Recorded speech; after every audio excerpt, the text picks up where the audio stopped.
and welcome to johnboarX, a Roman podcast.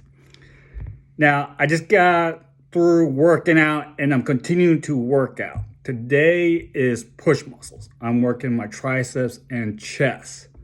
So what I'll be doing between rest is a podcast. Now, I'm doing a pre-exhaustion. It's a combination of single arm kettlebell extensions with dips.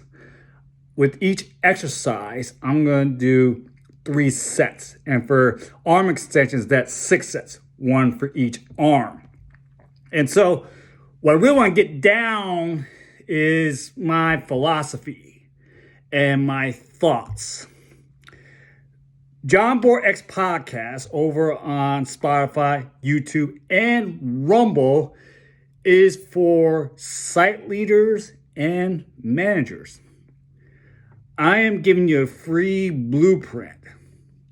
For the last 7 years, I've been on the ground, working, doing outbound and inbound. Now, I'm not just any ordinary associate, definitely not a DI hire. Amazon was blessed in 2017 to hire me. Here's why. When I came to the company, I had 2 master's degrees and over decades experience in working in the state of Virginia. The only thing I didn't really have was an understanding of the supply and delivery chain. Fast forward 7 years later, and I could tell you the ins and outs. Believe me, you want to listen to me. I come from a capitalistic perspective. I'm all about capitalism. I believe that whatever you work hard towards, that is what you should earn. Unfortunately, we don't live like that in a democracy. A democracy is a soft form of socialism, and a soft form of socialism is communism. They don't reward the hard workers like in a capitalistic society. The United States is a constitutional republic. Now, I don't want to go down on a tangent about my philosophy. Side note, I don't have any notes. I am going off the wheel, yet with a purpose.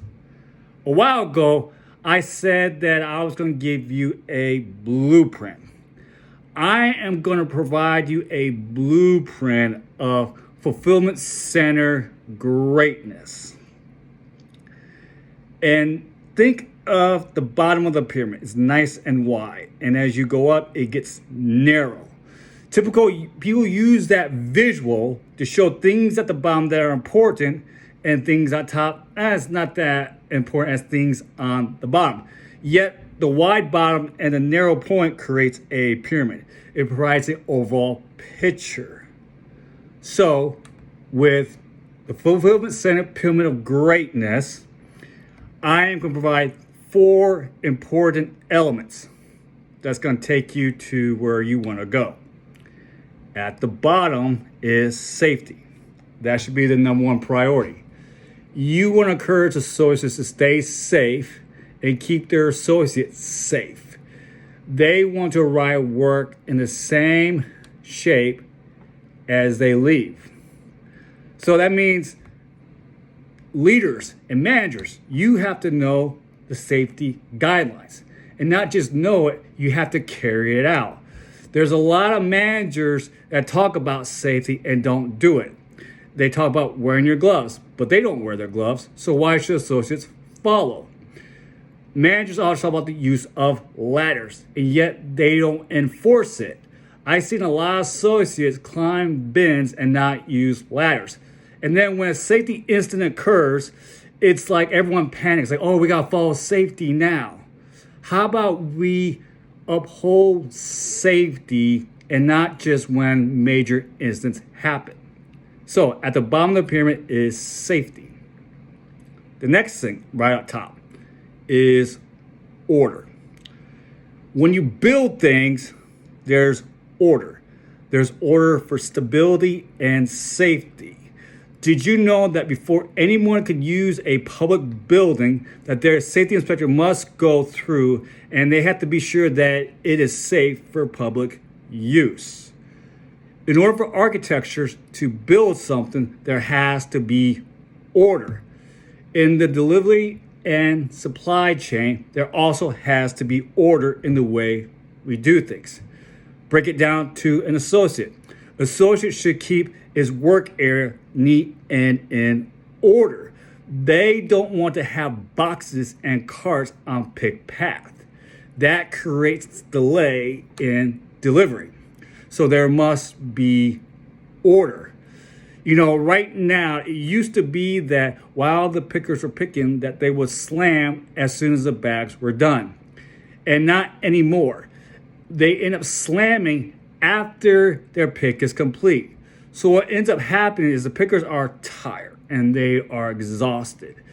The best way was having them slam after the bags were completed instead of towards the end. I'm just giving examples of the importance of order. So as of right now, we have two layers. We have safety and we have order. Above order is accuracy. You want to input accuracy because when a customer tries to order 12 oranges and you really just have 10, that creates a problem. You know, I believe in hustling. I believe doing things as quickly as possible. And at the same time, do not want to jeopardize accuracy. If you get a subscriber's order wrong, then that creates delays in the supply and delivery system, and that creates frustration to subscribers. The subscribers will eventually cancel if their orders continue to be inaccurate. Next, above accuracy, is hustle. Working 10 hours, associates must hustle. Enough of this walking like you just took a dump in your pants. You have to hustle. Subscribers pay $15 a month so that they get their groceries within the 1 to 2 hour window that they were promised.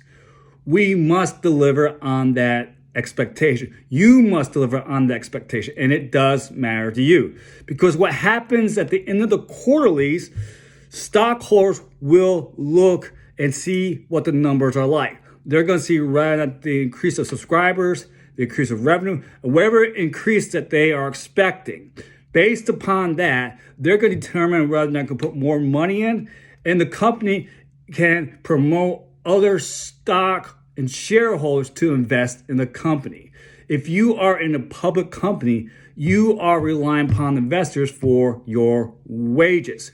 Once that revenue dries up because of poor services and not getting items quickly, eventually there are going to be layoffs. Now, you don't want to be the manager responsible and tell, hey, we got to start laying people out because we weren't doing what we're supposed to be doing. So to avoid that, follow John boarX's Fulfillment Centered Pyramid of Greatness. Remember it as SOAH, S-O-A-H. Safety, order, accuracy, and then finally, hustle. You follow those four things, you're going to be in the game. And I'm out.